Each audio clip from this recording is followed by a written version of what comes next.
Hey, it's Mr. Immerman here, and we're here continuing our discussion through Unit 4 regarding political geography. And one of the unfortunate things we need to talk about in Unit 4 is terrorism. And when we talk about terrorism, it is usually a battle or a conflict over boundaries and borders. And a lot of the things that we've talked about earlier in here, when it comes to culture or ethnicity, religion or land use. And so when we want to define terrorism, we want to define terrorism as the systematic use of terror. So doing something to kind of scare somebody or to hurt somebody in order to create and exploit fear. We want you to be scared. The person who commits the terror attack wants you to be scared for bringing about a political change. And that's why it falls into the political geography uh, unit chapter. So, what does constitute a successful terrorist attack? As we start looking at the different things here, we want to actually evaluate, does all of these things constitute a successful terrorist attack? So, do we change our behavior as a result of this terror attack?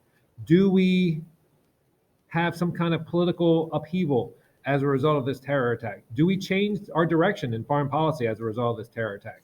And is there economic chaos? So a combination of these things would constitute a successful terrorist attack.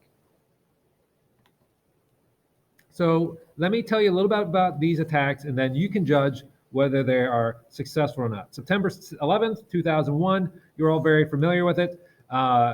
Multiple planes hit the Twin Towers in New York City. A plane hits the Pentagon in Washington, D.C. A plane crashes in Western Pennsylvania. America is startled, frightened, angry. And we trace this back to a group called Al Qaeda.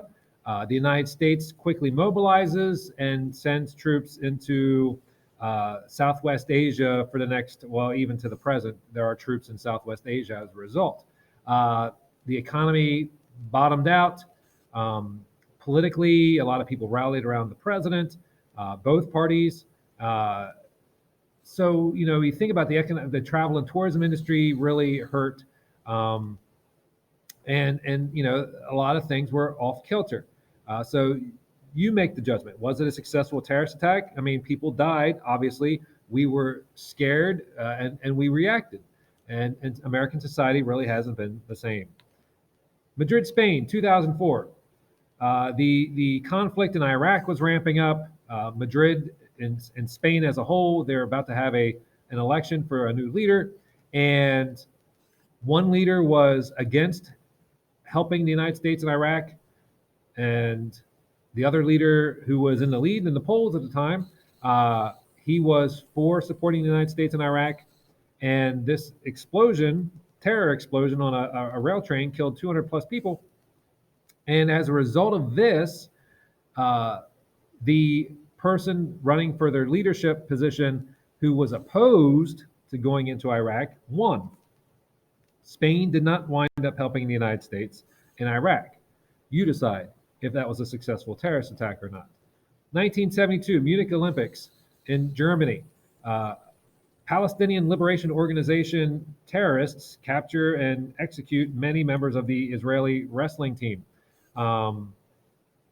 Olympic sports have not been the same since. Security has been extremely heightened. This brought the Palestinian plight into the eyes of the world, and really scarred the Olympic spirit permanently. You decide, was it a successful terrorist attack or not?